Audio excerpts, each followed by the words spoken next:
I'm not talking about a sleep study here or even an overnight pulse oximeter, but there is a breathing test that every single sleep doctor should be doing with their sleep apnea patients because it absolutely blows these two testing mechanisms out of the water in terms of being able to have a better pulse on how you're doing with sleep apnea, your nighttime breathing, and everything else. Let's face it, getting repeat sleep studies or trying to get a pulse ox, but really not sure how to change that number, it's not a very empowering thing. You want to have a way to test and measure your progress when trying to actually improve your sleep apnea at the core. Because when you do, and I'll show you how to do so in a moment, that's what allows you to have way better sleep and get through this in just a few months here. If you do everything right, that is, of course. So that's why today we're going to talk about the top breathing test, what it is, how to do it, and how to improve it.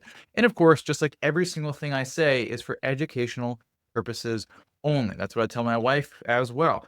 But more seriously here, make sure to always talk with your doctor about any changes to your health plan. And of course, talk to me about subscribing to this channel. The answer is yes. So what is this breathing test? Even if you already know what this is, you're probably messing some things up. Okay, so stick with me as well.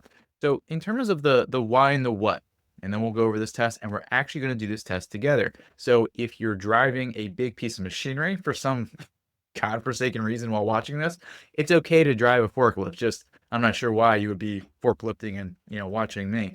Anyway, so you can understand what we're actually testing instead of just one of these woo-woo cuckoo-choo alternative health things like if your ear goes up like this and your arm goes down, then that means you shouldn't take vitamin C. We're science-based only here. So the big linchpin of this test is understanding the underlying physiology of obstructive sleep apnea. And that all starts with seeing that there is faster breathing at night, which was discovered long ago in 1953. And if you feel mildly insulted by me calling 1953 a long time ago, my apologies. Nonetheless, they found that if you hyperventilate subjects in a study, it will cause them to have sleep apnea, which makes no sense. How can breathing too much suddenly lead to no breathing in people who don't have sleep apnea or other sort of abnormalities? And this mechanism, the physical mechanism of airway inspiration triggering airway collapse, is still the major theory of today. Yes, I know it says 2022, but people aren't doing complete reviews on a disease every single year. We have some more things to do. And the reason this happens, really briefly, there's different anatomical issues that can be going on in people. That's usually the case for about 44% of people with sleep apnea. There's some anatomy issue. I'll tell you about the other 56% in a moment. But people with some sort of anatomical narrowing, because they got a big tongue, adenoids, just a narrow trachea, whatever's going on, it functionally leads to their airway being a smaller straw that you have to breathe through. If you've ever had to run a mile using a straw for some reason for your mouth, you will find you have to breathe way faster to get the same amount of air. Same thing happens here. And when you have this faster breathing pattern, what happens at night is you get stuck in this habit of breathing fast, which isn't too big of a problem during the day. But at night, you'll go through these cycles of breathing a little bit faster, and then that fast inhale will trigger the airway collapse. That's what this paper said over here. And then physically, what happens is it's going to pull the inhale, it'll pull these different tissues into the back of the airway. So this is why, there's so many different roads to sleep apnea, like a deviated septum or enlarged adenoids, but it all leads to the same core common problem. Okay, because I know sometimes people are like, oh, you say there's a new magical cure every week. Okay, they all have different paths to this core common mechanism. That's the big distinction. Many different puzzle pieces, you got to find what works for you. And it's not just me, YouTube guy with medical degree that's saying this. This is Harvard that also agrees on this mechanism. And this is from their sleep medicine website. What happens during an apnea? To understand what happens in an apnea, it's important to think of this analogy. Imagine a milkshake and trying to drink it through a paper straw. As you suck it in, the weak paper straw collapses. So as you suck in, inhale, the weak paper straw collapses. You don't get any milkshake. Okay? My straw reaches across the room and drinks your milkshake. That was not actually beneficial to this discussion, but in the comments, let me know what movie that was. So the reason we're going over all of this is because the core idea is that this fast breathing that happens at night, this fast, rapid breathing, is the big issue, and we need to measure it. However, we can't really measure it directly. Well, I guess you could if you had very expensive equipment and wanted to use it every night. We can measure things that tell us how things are doing at the underlying level. Like, for instance, we know your nervous system is activated if your heart rate is going really fast. We didn't measure your nervous system directly, but we can tell by looking at your heart rate. If it's high, it's going to be higher nervous system output. So with this, the whole concept is known as respiratory loop gain. Okay, loop gain by itself is not a specific term to sleep apnea or anything like that. I was looking over here at my microphone. It has a gain function, right? And gain is just how much something will respond to a stimulus. So for right now, the gain on my microphone is like at half. Now, if I turn it down, like I will right now, I should be getting quieter. And I'm going to turn it back to normal, and then I'm going to turn the gain up.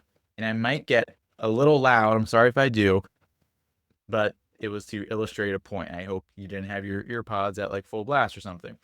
So when it's too high, it's a problem. It's amplifying too much of a signal. And stick with me, all this pulmonology, physiology, blah, blah, blah, will be worth it. All right, we'll get to the test, get to how to fix that marker. Learning is living. That was a horrible saying. Okay, can't be clever all the time. So loop gain is how your body responds to changes in carbon dioxide. So for instance, when the loop gain is too high, you're too sensitive. You're going to breathe faster to a small change in carbon dioxide. And that's what triggers the airway collapse. So when it's too high. When it's good, you respond just correctly. You don't amplify that signal. Another way to think of it is like a breathing thermostat.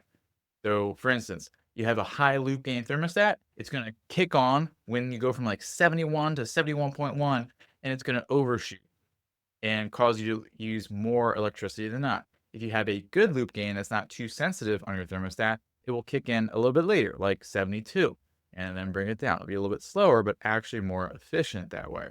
The daytime loop is something I'm not just making up, okay? It's well researched in the literature. In some of the early research, 1985, is where they're seeing that daytime loop gain is elevated, but is actually not changed by CPAP treatment. So again, comes in alignment with CPAP, just covering things up, allowing you to breathe. Some people love it, that's great, but not correcting the underlying breathing pattern. And loop gain is also something so important that it can predict your response to surgery. Because surgery, 50-50 success rate of it helping someone with sleep apnea. I know there's many various ones there, just a broad statistic. One of the biggest factors that determines which half of the success pool or lack of success pool you end in is your loop gain. And people with higher loop gain, more prone to overreact and overbreathe, they have a lower success rate. Okay, so and that's outlined here. So enough of history. How do we measure this? And I guess it's actually more history. So sorry about that. So it goes all the way back to the 15th century. This yoga breathing technique, I'll try. You can laugh at me. Baya Kambaka. That's not right. But anyway, what they did here is essentially you breathe in and then you breathe out and then you retain your breath. And in this context, this measurement was a marker of like your spiritual health.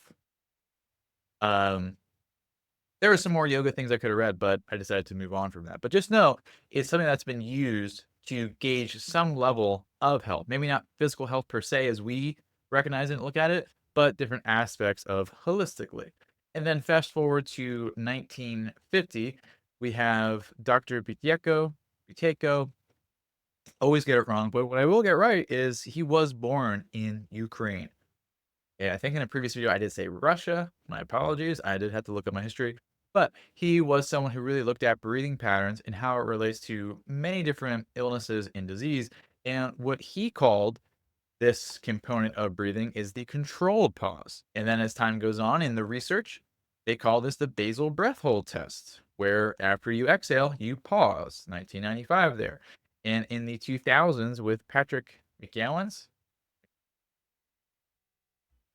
I just can't do last names today or ever. I've never been able to really pronounce things very well. For parents out there, make sure your kids talk to people when they're young. Anyway, in the 2000s, with the Bolt score as part of some of his books, That's what it was. And then also, just to give some more context, the first documented breath hold of humanity, this is a cave painting that I made with AI. But just to kind of make the point of, I don't think really anyone invented breath holding here, but everybody has added new ways to think about this and how to use it as a tool for various outcomes here. So I use it, I call it the relax pause. And quite simply, very, very simple. The lower this is, the faster you're breathing, and you're going to have more apneas and more snoring. Not what we want. The higher your relax pause is, you're going to have slower breathing and thus fewer apneas, less snoring. So we're actually going to measure this together. So if you're operating a crane right now or a motor vehicle, now is the time to decide to stop doing that or to stop watching this video, because don't hold your breath and operate major machinery. All right. These disclaimers are for OSHA, okay, not just the medical boards out there. So here, lovely diagram here. We're going to breathe in and breathe out. This is a normal. This is not like a, let me get ready and be extreme for this breath test. That's not what this is. Not even close. Normal in, normal out. And then you're going to hold your breath in that exhale. So after you exhale. And then at the first sign of air hunger, you're going to have a normal inhale. Now, unless you've been doing these breathing exercises for many months with some good instruction, the concept of air hunger is exceedingly foreign. So I want to make sure it's very, very clear, because sometimes people overmeasure, they get this wrong, then they completely have a bad foundation of doing anything. So air hunger, it is a feeling that people get when they like each other. And it's also a feeling of when you have this warmth in your chest, slight discomfort because you're not breathing. Now, some people are very familiar with that, some people aren't. So here's the more objective way to measure this. When we do this exercise together, in, out, pause, breathe again, you should be able to do a normal inhale, a normal exhale, and do multiple cycles of just normal breathing without discomfort, without any discomfort. This is why I call it the relaxed pause. You should be chilling. Should have called it the chilling pause, but I guess I missed out on that one. I guess that's like Wim Hof, right? He's the chilling pause. You're in ice water. Yeah. But people push it too hard and then they need a rescue breath. That's too far. So let's actually do this together without a timer first, so we understand air hunger, and then we'll actually measure it. So normal inhale, normal exhale. Okay. We're going to pause here. Pause. We're going to awkwardly look at each other. Hopefully make you laugh maybe a little bit so you can exhale some more. And then eventually, some of you may start breathing again. And if you can just maintain a nice normal inhale and exhale for about 3 to 5 cycles afterwards and feel fine, that's your relaxed pause. You appropriately felt and sensed your air hunger, and now you are familiar with that feeling. Sound good? Is good. So let's do this for real. This is not a competition when we do this. Well, maybe it is. You only compete against yourself, right? So I'm going to do inhale, exhale, and then I'm going to say pause, and then do this timer here. And remember, don't push it too hard. And remember, do not be operating a large yacht at this time. Not safe. So 3, 2, 1, normal inhale, exhale, pause. And we'll go over what the numbers mean. And a lot of people, well, this is where I was, about 7 to 9 when I first started. Good majority of people around 10 to 15 when they first start. Some of you out there, maybe you watched a few videos, you've done your homework and have done your huffing and your puffing at home, breathing exercises. Maybe you're a little farther here. And 30, this is usually the first goal that we'll have with people that I'm coaching them on the breathing exercises. That's where a lot of great change will happen. And then beyond that, there's a lot of people, they start at like 5 or 10. Really, the big goal is 45 seconds, because that's where I see probably the most improvements from this. And then beyond this is just really more performance based. Like maybe if you're a runner or you just like to be in good shape, getting to 60 seconds, is a pretty good place to be. So I'll stop that there. You can always rewind and do that there. So what does all this mean? Not just life, but the relax pause time here. And don't worry, we'll talk about how to improve this here. So 1 to 10, very bad. Not gonna sugarcoat it. 11 to 20, bad. 21 to 30, average in terms of like the general population. He almost had some concession of victory there, right? That's like average. If someone just off the street without sleep apnea, okay, they can improve much faster than someone with sleep apnea. By the way, some people like they have their partners do it, and they're like, "Oh, I also not very good at this marker." People without sleep apnea make rapid improvements because their breathing's not as bad. That's why I typically get into this 30, 40 section. That's where we want it to happen. So how do we improve this? So one of the first steps you can do is subscribe to this channel. So if you're on your phone, tablet, where else? Desktop, just click the subscribe button. I think it's like I might be pointing to it. It's like below here. If you're on your Roku, you can just press like down, right, press my face, subscribe. Now the reason you should do that is because when you subscribe, YouTube will be like, hey, Joe likes this stuff. Let me show Joe more things that can help us sleep. And then YouTube knows that there's like Joe, and then people like Joe, and then they will show other people like Joe this video because Joe subscribed. That's how YouTube works, and you can help work it to get the message out to others out there that need the help. There's 10, 20 million people with sleep apnea alone in English speaking countries. And apparently I have a good audience in Malaysia. So if you're in Malaysia, hello. I think this, I know nothing about Malaysia. So improving your relaxed pause. There's two main components I want to highlight because there's, different phenotypes, which are defining characteristics that can lead to sleep apnea. And the two we're going to focus in on are high loop gain, which we already talked about, and also low arousal threshold. Now, that's not what we're thinking about. We're thinking about your nervous system. If you're thinking about that, shame on you. Think about your nervous system because when you have sleep apnea, I'll get back to that graphic in a moment, is you're caught in this sort of cycle of your brain gets aroused by the difficulty in breathing. Your nervous system gets elevated in its output. It's getting excited. And then that leads to more breathing. And it creates a cycle of increased arousal, just kind of being on edge. That's also why sleep apnea is going to be associated with anxiety a lot of times because of this arousal. Now, this will also impact your breathing, worsen your sleep, and it's also one of the biggest inputs to your relaxed pause. Because there's many things like inflammation, your environment, etc., that will affect your breathing. But one of the easiest to modify for people is this nervous system level of jitter jatter. That's how we're going to talk about that. Now, before we get to the exercises, just a quick reminder, because yes, I have a lot of great information. Well, I think it's great. My highly biased opinion. And my mom says it's great. So that's 2 out of 2. Now, I give a lot of tools out there. And the reason is because I will never know which breathing exercise is going to be best for you as we're like working in this format, right? Just me in a video. Hello, you over there in your screen, you know, doing that. That's why I always encourage people, learn things, try them out under your doctor's discretion, of course, and you'll learn what works for you. All right, I just want to take the time to address this because I know I have a lot out there and not everything is going to be effective for everyone at all times. Let's say any given thing may be a good area of improvement for like 50% of people who watch this video. You will never know that unless you do it and find what works for you and have a nice personalized plan. Okay, because you don't want to be like this lady trying to figure everything out. Now, for the arousal, so think of this as like a routine that you would do, ideally within 36 minutes before bed. Use some box breathing for about 2 to 3 minutes or a 20 count, which might be more than that time span, but no one can do the math on that. Really simple. And the reason this is meant to be simple is box breathing is one of the best tools to actually calm down your nervous system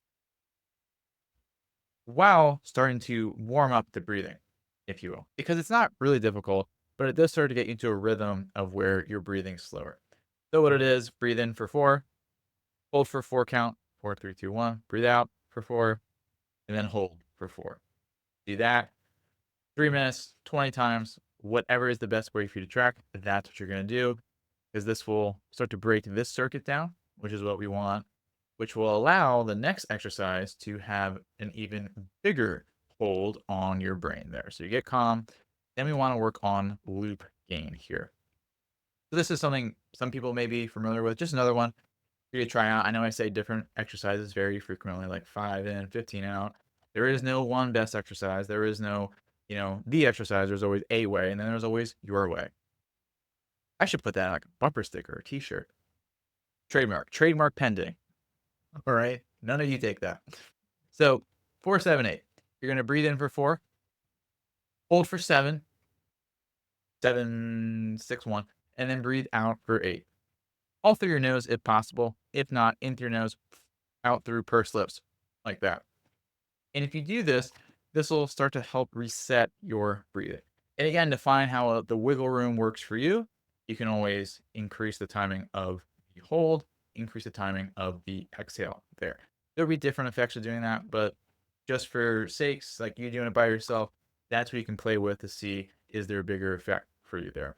So you would just add this to just right after the box breathing and do that for the next 7 minutes. If this is a 10-minute chunk, box breathing 3, and then this for 7 minutes thereafter. I'm not sure how many reps that would be. Okay. So those are the big things there. And again, it's always about finding what works for you. Okay. So you will never know unless you try. Now, another thing for you to try is downloading this guide, because it contains what we just talked about, and not just the guide here. We got 2 other great things for you. Stay tuned. There's a guide here that talks about these breathing exercises, goes into a little bit more detail. Great stuff. Now, the other thing is to help you make your own breathing exercise to personalize things at an even faster rate.